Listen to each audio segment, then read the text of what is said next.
इस टॉपिक का आज हमारा लेने का उद्देश्य क्या है। पिछले कुछ दिनों से मुझसे तैयारी करने वाले विद्यार्थी मांग कर रहे थे, सर एक ऐसी रणनीति बनाएं जिससे परीक्षा में एक ही बार में सफल हो जाएं। इस समय पर मेरे बहुत सारे स्टूडेंट अध्यापक भर्ती परीक्षा की तैयारी में जुटे हुए हैं। कुछ ऐसे भी विद्यार्थी जो विभिन्न तैयारियां कर रहे हैं, सभी के लिए समान रूप से उपयोगी होने वाला है। देखें, जब आप किसी भी परीक्षा की तैयारी प्रारंभ करते हैं तो वहां सबसे पहला जो महत्वपूर्ण रोल अदा करता है वहां होता है माइंड सेट। आपका माइंड सेट कैसा है? क्या वास्तव में आप अपनी परीक्षा को लेकर के सीरियस हैं? अब सीरियस का मतलब ये नहीं कि हम बहुत ज्यादा डिप्रेशन में चले जाएं।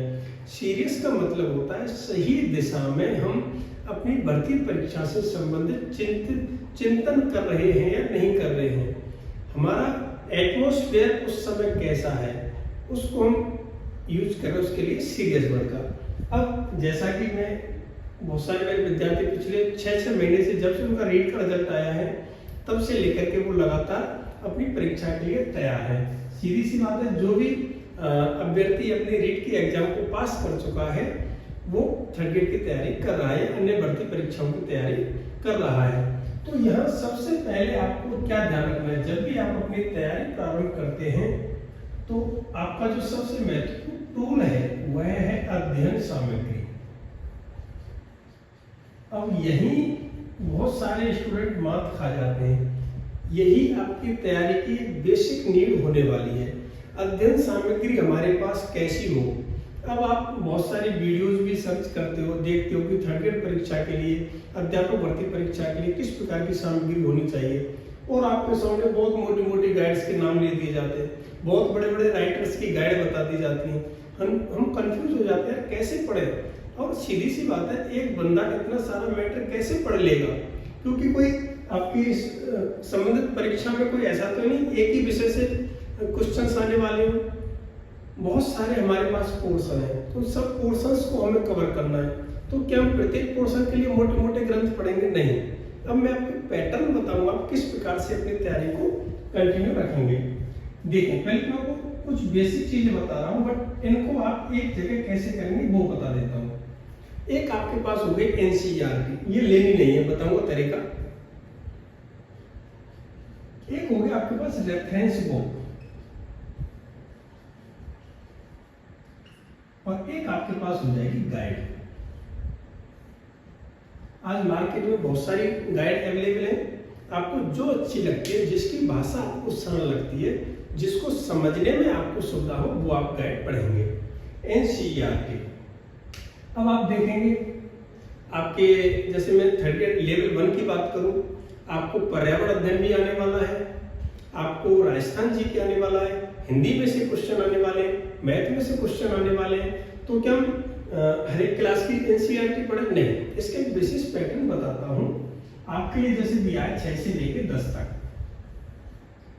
तो आपको ये बुक्स अपने पास ला के नहीं रखनी, क्योंकि अगर आपके पास जितनी ज्यादा बुक का ढेर होगा ना, उतना ही आपके विचार नेगेटिव होंगे। आप हर समय डर में रहेंगे, मैं इतनी सारी बुक्स का अध्ययन कैसे करूं। आप क्या करेंगे, जो भी आप रेफरेंस बुक पढ़ रहे हैं या फिर जो गाइड पढ़ रहे हैं, उसको अपना बेस बनाएं। पहली चीज, मान लीजिए आपने कोई गाइड उठाई, जैसे कुछ गाइड के नाम ले देता हूं, जैसे कि आपकी फर्स्ट रैंक में आती है, नाथ पब्लिकेशन में आती है, शिखवाल में आती है, क्रोनोलॉजी में आती है, जो आपको अच्छी लगती है वो वाली आपने गाइड उठाएंगे। और आपको पता है गाइड आपकी ऑलमोस्ट लगभग हमारे एनसीईआरटी को अधिकतर गाइड वालों ने बेस बनाया हुआ है। बहुत सारा मैटर पहले से ही उन्होंने अपनी गाइड में उसका चिपकाया हुआ है, पेस्ट किया हुआ है। बट फिर भी आप क्या करेंगे, सरसरी निगाह से एनसीईआरटी उठाएंगे, जो टॉपिक आपकी परीक्षा में, उस टॉपिक को खोलेंगे गाइड के अंदर और देखेंगे कि ऐसी कौन सी बात है जो हमारी एनसीईआरटी में एक्स्ट्रा दी हुई है, और जो बात एक्स्ट्रा दी है उससे आप कहाँ कमेंट कर देंगे, उस गाइड में कहीं भी ऊपर नीचे या फिर अलग से आप अपना पन्ना पेस्ट कर सकते हैं और वहां चिपका देंगे। तो इस प्रकार से आपको अपनी अध्ययन सामग्री को तैयार करना है। और ये जो अध्ययन सामग्री है, ये आप जितना ज्यादा शॉर्ट रखेंगे, शॉर्ट से मतलब ऐसा नहीं कि आप उसको नोट्स टाइप में कर लें, शॉर्ट से मतलब है एक पोर्शन की एक किताब। आप अगर एक किताब को बहुत अच्छे से पढ़ लेंगे तो आपकी एक किताब आपके क्वेश्चन पेपर को 70 से 80% तक कवर करती है, अगर आपने वास्तव में उसको गहराई से पढ़ा है। गहराई से पढ़ने का मतलब कम से कम 5 से लेकर के 7 बार आपने उसको गहराई से पढ़ लिया हो, तब आप कहेंगे कि हाँ, यह गाइड मेरी कंप्लीट हो चुकी है। दूसरी चीज, दूसरा आपका सिद्धांत रहेगा सफल होने के लिए, मैं आपको बता देता हूं, समय प्रबंधन, टाइम मैनेजमेंट। हम अपना बहुत सारा समय यूं ही खराब कर देते हैं। यहां समय प्रबंधन से मेरा ये मतलब कतई नहीं है कि आप समय सारणी बनाएं। वो हम छोटी क्लास में होते थे, हम समय सारणी बनाते थे, सुबह 4 बजे जगना है, 5 बजे तक दैनिक नित्य कर्मों से फ्री होना है। नहीं, ऐसी समय सारणी की बात नहीं कर रहा हूँ। यहाँ समय प्रबंधन से मतलब है किस पोर्शन को कितना समय देना। जैसे आपको राजस्थान जीके की बात करूँ तो आपको जैसे L1 की बात करूँ तो 100 नंबर का राजस्थान जीके का पोर्शन आने वाला है। कुछ आपका एजुकेशन मैनेजमेंट वगैरह को आपका 80 नंबर का आने वाला है। इसमें आपकी राजस्थान जीके भी, करंट अफेयर्स भी है। तो इस प्रकार से अब आप देखेंगे सबसे ज्यादा पोर्शन हमारा 100 नंबर का है, तो हमें सबसे ज्यादा मेहनत भी कहाँ करेंगे, हम राजस्थान जीके पर करेंगे। फिर हम देखेंगे उसमें हिंदी का पोर्शन बहुत कम दिया हुआ है। हिंदी के पोर्शन को हम 1 या 2 बार भी पढ़ लेंगे तो हमारा अच्छे से हो जाएगा, तो उसको हम कम समय देंगे। अब ऐसा नहीं आप हिंदी के स्टूडेंट रहे, हिंदी में आपको आनंद आता है, हिंदी की आपको समझ अच्छी है, अब आप हिंदी को ही लेके बैठे, भाई तो आने वाली ही वो 10 से 20 नंबर की है, तो क्या फायदा होगा। तो हमें अपना ज्यादा समय कहाँ देना है, जो हमारा पोर्शन ज्यादा आने वाला है एग्जाम में। तो इस प्रकार से आप अपना टाइम मैनेजमेंट करेंगे। और क्या ध्यान रखना है, पॉइंट नंबर 3, विषय का गहन अध्ययन।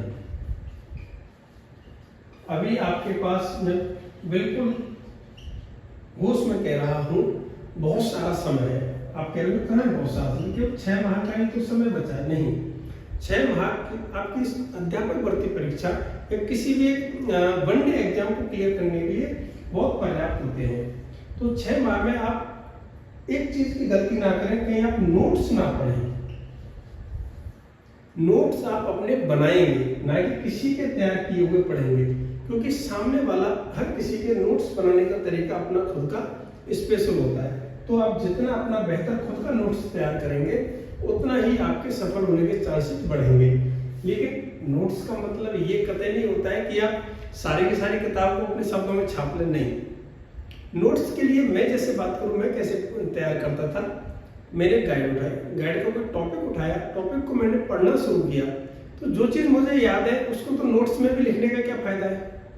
मैं जिस जगह पर अटक गया उसी चीज को मैं नोट्स में अलग से लिख लेता था, उससे क्या फायदा होता था, जहां मैं अटका हूं उसका मैं ज्यादा बार रिविजन कर पाऊंगा। मैंने उसको अपने हाथ से लिख लिया, तो हाथ से लिखने के बाद आपको क्या होता है, आपको भी पता है, आप अगर लिखेंगे तो आपकी आंखें भी काम कर रही हैं, आपका हाथ भी काम कर रहा है, मस्तिष्क भी काम कर रहा है, तो आपकी 3-4 ज्ञानेंद्रियां काम करने लग जाती हैं।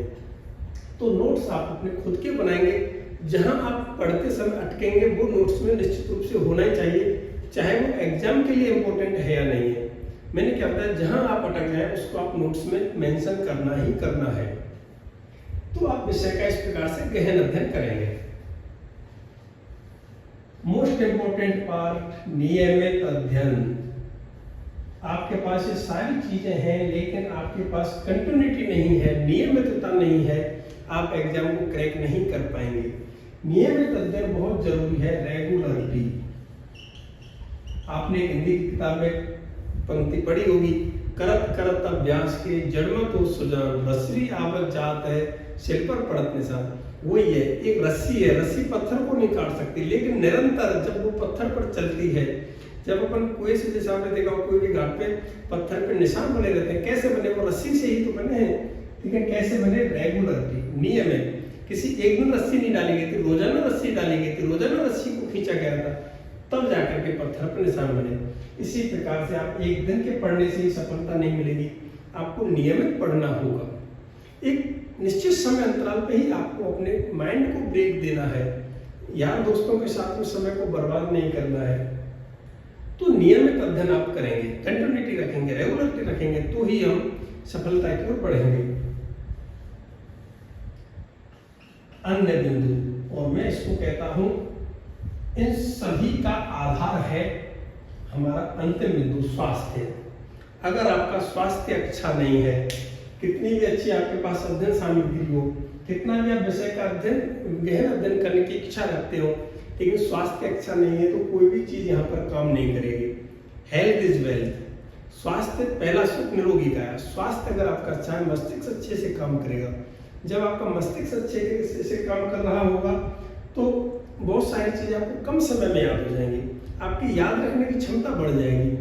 तो आपको स्वास्थ्य का विशेष ध्यान रखना होगा। अच्छा खाइए, शुद्ध खाइए, घर का खाइए। कुछ समय के लिए बिल्कुल आप एक तरह से खाना एक समय का कर दीजिए, जूस लीजिए, दलिया पिए, जितना आप पेय पदार्थ ले सकते हैं वो आप लीजिए। और इन सब चीजों के साथ साथ आपको एक एक्स्ट्रा चीज की आवश्यकता पड़ेगी, वो होगा आपका आत्मविश्वास। एक होता है अति विश्वास, एक होता है आत्मविश्वास। आपको अति विश्वास से बचना है, आत्मविश्वास की तरफ बढ़ना है। सेल्फ कॉन्फिडेंस, आपको अपने ऊपर विश्वास करना होगा। आई विल डू इट, मैं इसे कर दूंगा, मैं इसे करके दिखाऊंगा। और करके किसके लिए दिखाऊंगा? पड़ोसी के लिए नहीं। ये आपको अपने आप से वादा करना है कि मैं इसे अपने लिए कर रहा हूँ, अपने परिवार वालों के लिए कर रहा हूँ, किसी को जलाने के लिए नहीं कर रहा हूँ, क्योंकि मेरा फ्यूचर है, मैं इसको सिक्योर करूंगा, मैं इसका खुद जिम्मेदार हूँ। और मैं तो वास्तव में मुझे बहुत अच्छी बात लगती है, कई बार हम भगवान को दोष देते हैं कि आपने मेरी क्या किस्मत लिख दी। लेकिन मैं आपसे पूछता हूँ, एक OMR सीट हमारे हाथ में आती है, OMR सीट में हम खुद अपने हाथ से गोले काले कर रहे होते हैं। OMR सीट हमारे भविष्य का निर्धारण करने वाली है, तो हम भगवान को क्यों दोष दें भाई? हम अपने आप को ही क्यों ना उस काबिल बनाए कि भाई मैं अपनी किस्मत अपने हाथों से लिख रहा हूँ, गोले खुद भर रहा हूँ, तो रिजल्ट जैसे मैं गोले भरूंगा रिजल्ट मेरा वैसा ही आने वाला है। तो एक अति आत्मविश्वास से बच करके आपको आत्मविश्वास अपने ऊपर होना चाहिए कि इस बार मैं सफल होऊंगा, इस बार मैं अपनी सफलता की कहानी अपने खुद के हाथों से लिखूंगा। और आप परीक्षा में इस प्रकार के इन बिंदुओं का ध्यान रखेंगे तो आप सफल हो जाएंगे। जैसे कि मैं बताऊं, मेरा एक विशेष पैटर्न था पढ़ाई करने का। जब मैं अपनी अध्यापक भर्ती परीक्षा की तैयारी कर रहा था, यहाँ मैं आपको थोड़ा सा बता दूं, हालांकि नहीं बताना चाहिए बट फिर भी, क्योंकि अपने बारे में बता देना सामने वाले को थोड़ा सा कई बार प्रेरित कर देता है। तो इसी अध्यापक भर्ती परीक्षा में मेरी तीसरी रैंक आई थी। तो तीसरी रैंक को इस प्रकार से नहीं करा कि मैंने कर दिया, मैंने कोई बहुत बड़ा काम कर दिया, नहीं, ठीक है। और लोगों की तो फर्स्ट रैंक में आई थी, सेकंड रैंक आई थी। मैं जो कहना चाह रहा हूँ, ये तीसरी रैंक आई थी, उसका एक विशेष जो पैटर्न मैंने अपनाया था, अपनी अध्ययन सामग्री को बिल्कुल सीमित कर लिया था।